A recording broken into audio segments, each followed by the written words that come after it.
The United States makes the UN work when it wants it to work. And that is exactly the way it should be, because the only question for the United States is what's in our national interest. My name is John, and the International Criminal Court is now in session. It is December 15, 2024, and we are back in Ukraine. So let's first start off with the Donbas direction. Well, more like the entire Donbas front, that is, okay? Now, we're going to first of all look at Velika Novosilka. Makarivka and Storozhive, I don't know how to pronounce it, so my apologies, are partially encircled by Russian forces. The Russians have recently started a push in the Velika Novosilka direction again, and it appears so far that they have made a lot of successes here. And so far, they have managed to put two villages here in a cauldron. And I wouldn't be shocked if they are taken in the next few weeks or so, if not like a week. I mean, time will tell, but the Ukrainians are probably going to launch a counteroffensive here just to buy time, but also to get everybody out before something even uglier pops up. You know, like a massacre or a mass surrender, which would be a total disaster for these Ukrainians who are badly needed right now in the Pokrovsk direction. In Velika Novosilka itself, there have been no battles. Novi Komar, some sources say that the Russians have already started to retake this area, but Syriac, though, so far still has it under Ukrainian control at this time. Now, looking at the Korakove direction, the entire pocket, all these middle villages that separated Korakove and Velika Novosilka, along with UGLEDAR, has now been completely taken by the Russians. Well, with the exception of Konstantinopolsky here. But otherwise, everything here in the middle is now cleared by the Russians, and they can now use this road from Mariinka to UGLEDAR without any sort of problem. So this will make their logistics going to Mariupol a lot smoother, without incident, and it also takes the Ukrainians, or should I say, it pushes them further back away from the provincial capital of Donetsk, which has been under Russian control for 10 whole years, but they weren't able to push them back from the city outskirts and suburbs until very much the war that has started in 2022. But yeah, now that this whole pocket here is cleared, don't be shocked if Korakove itself is going to fall within the next few days, or maybe even longer, depending on how longer, I guess, the Ukrainians resist. But as far as I can see, within Korakove itself, and speaking of which, let's actually talk about it right now, most of the city is now under Russian control. The eastern neighborhoods have fallen, including the outskirts here. The central part of Korakove has now fallen, including most, if not all, of the commie blocks here have now fallen. The Central Rada building, which is right here in the town square, has also fallen to Russian control. In fact, we now have geolocated footage showing the Russians raising their tricolor flag over the Central Rada building. And right now, as we speak, they're also attacking these commie blocks here. So very soon, the Russians are going to have 3/4 of Korakove under their control, which will pretty much result in the Ukrainians withdrawing from the rest of these areas here. I'm not expecting them to put up a heavy fight for the industrial area. I mean, there's no point anymore because Korakove has partly fallen. Basically 3/4 of it has fallen to Russian control. So yeah, they're probably going to withdraw.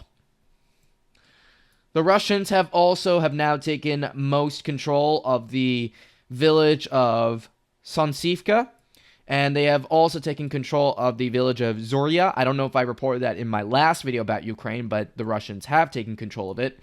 And they have also taken control of the village of Pushkine, and have also taken control of the villages of Novotroitsky and Shevchenko, which puts the Russians now at the gates of Pokrovsk from the southern direction. And also, the Russians have greatly advanced in the villages of Lisovka, Suky and Dachitsky, and have also are now at the gates once again of Myonograd. So the battle for Pokrovsk is probably going to start soon, though I don't know how soon. But as far as I can see, Myonograd and Pokrovsk are now encircled from the south. But no clashes for both cities have started yet. Or should I say twin cities in this case. And with these recent advances in the Pokrovsk direction, the Russians are now pretty close to entering Dnipropetrovsk Oblast, and with the taking of Novotroitsky here, I'm expecting them to make a push down south towards the village of Andriivka, and by taking this village here, they will be able to advance across the fields into Dnipropetrovsk without any sort of issues whatsoever, because the Ukrainian defenses were mostly in this area, but now that these defense fortifications are now about to fall to the Russians, it will make Russian pushes further west and maybe northwards or so much easier. And I wouldn't be shocked if they also started advancing in the Zaporozhye direction. But time will tell if the Russians will in fact enter Dnipropetrovsk Oblast, though I will give it a 85% chance or so likelihood that they will enter it for the sake of encircling Pokrovsk, but also wanting to take even more territory to send a message to the West saying that your aid is not working, you should stop aiding Ukraine, and we're the ones who are about to win this war, not them. So don't be surprised if we start seeing the Russians make a huge push along the E50 road and along this road here, which is the T0406 road. Don't be surprised if they started doing that, which could result in a massive, catastrophic disaster for the Ukrainians. And the Russians, of course, proclaiming Dnipropetrovsk Oblast as part of the Russian Federation. Now, looking at Toretsk, the battle for Toretsk, which has sort of been going back and forth for quite some time, until very much this month, by the way, the Russians have turned the corner in Toretsk city itself, and it appears they have now taken the decisive initiative over the armed forces of Ukraine. The Russians have not only seized all of downtown Toretsk from the Ukrainians, but they have also taken full control of the industrial areas too. And they have also taken this pretty big market as well. So this means, just by looking at the map here, it looks like the Russians have around 65 to 70% control of Toretsk city, which is nearly 3/4.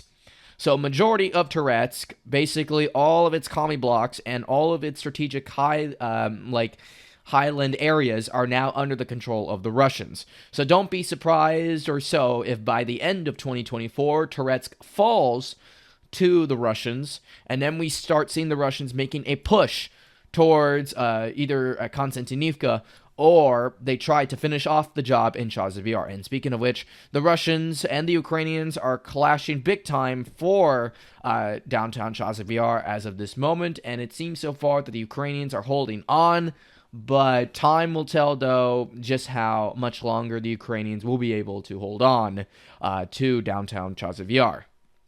But also, the Russians have been making pushes from the forested areas here, just south of Kalenia, but so far they've made no major breakthroughs. In the Siversk direction, nothing burgers. In the direction of Kupiansk, things have not been looking so good for the Ukrainians. In fact, the Russians have now seized have control over the village of Luzova, and by taking this village along with Zeleny High and Borivska and Drivka, they will be within range of taking or, putting the town of Borova under pressure, in a partial encirclement. In fact, the Russians right now are trying to advance from the north towards Borova right now, but they have made no big successes so far. In fact, the Russians have made even bigger gains here in these areas within the Kharkiv Oblast, and they have truncated or shrunked any hopes of a successful Ukrainian counteroffensive happening here in the future. There have been no changes on the Kupiansk front. The Russians are currently out of the city as we speak, but north of Kupiansk, though, is where things get interesting. So the Russians were in the village of Novomilsk, and apparently they had taken the village for a while, but then they were pushed back. However, from the southern direction, the Russians have crossed here, and it seems so far that the bridgehead has held, and the Russians are also making gains in the town of Dorichna, and are advancing on the village of Zapadin. Now, if the Russians take at least this village here, they will put Dorichna in a partial encirclement. And then they're going to try to advance from here, and then maybe advance towards the northeast to try to put this entire town in a cauldron or in an encirclement. And if the Russians capture this, then they should be able to start a cross-border operation here in the Kharkiv direction, which will allow them to start retaking areas that they lost in September 2022. Now, there have been some conflicting reports regarding what has been happening in the town of Volchansk. Russians have reportedly advanced in this area here, but we have no confirmations of them doing so, even though Divjin and AMK Mapping have said so, that is. But otherwise, we're going to leave that front alone. Nothing going on in the Lipsy direction. Nothing here. Now let's talk about the Kursk direction, and this is where things get a little interesting. The Russians have reportedly crossed the border into the Sumy Oblast, and this is probably to put pressure on the Ukrainians to withdraw from Suja, to try to stretch them out so that they can finally leave. But so far, the Ukrainians have not been able to do so. And also, it appears that the Russians have crossed this river too, and are on the brink of seizing the village of Guevo, and are also, I guess, nearing the village of Gornal as well. So more and more of the Ukrainian gains that were made during this controversial offensive into Kursk Oblast are being more and more reversed. And as we are speaking right now, the Russians have started another counteroffensive in these directions, and reportedly with North Korean troops, though none of this has been actually visually confirmed. Now, of course, people will claim, oh, North Koreans are definitely there. Well, guess what? I need to see, like, actual physical proof and not just a bunch of Russian Asians going in. But yes, the Russians have started their counteroffensive once again in the direction of Sucha, and so far the Russians have been having successes, sorry about that, a slip of the tongue, especially from the southern direction, and are about to enter the village of Koilovka, but so far no entrances yet of the city or the town of Sucha by the Russians, or like entry of the Russians into Sucha. Sorry. But yeah, so far it looks like the Kursk direction has all been but contained, and now the Russians are putting out this fire, which obviously humiliated them for at least a brief while before everything started to get reversed. I mean, even Deep State is now caught up with the situation in Kursk, and now it seems all but inevitable, especially now with the capture of Plikovo, like recapture of Plikovo by the Russians, that it's only a matter of time before Kursk gets cleared. And it probably will not be completely cleared until probably either by the end of this month or maybe until February 2025. That is at least my personal estimation based on the pacing of the Russian advances. There have been reports of massive casualties on this front, and also there is reports of another Ukrainian counteroffensive starting soon. Now, we don't know which direction that will be. Some say it's the Belgrade direction, some say it will be the Pokrovsk direction, some say it will be the Zaporozhye direction, or even Kherson direction. It's a little hard to say at this time, but if I had to guess, it probably will be Belgrade because the Russians can see everything on the entirety of the zone of conflict. So, yeah. So far, the Russians are making gains, and they have broken their record of, I think they've, like, gained over, like, 800 kilometers, like, square kilometers or so of land in November, and it's only getting bigger, especially now with the taking of everything here north of UGLEDAR. And it's proving more and more every day that the loss of UGLEDAR is probably going to impact the front line the same way Avdiivka impacted the front line back in early 2024. And as the year, of course, comes to a close, and I'll probably make one more video before I guess go on a hiatus, because I should mention that after like my next video or so, I am gonna go a bit on a like 1 week off from this channel, so I can go spend time with my family and also celebrate the holidays with I guess also friends too. I should mention that there will be one more video.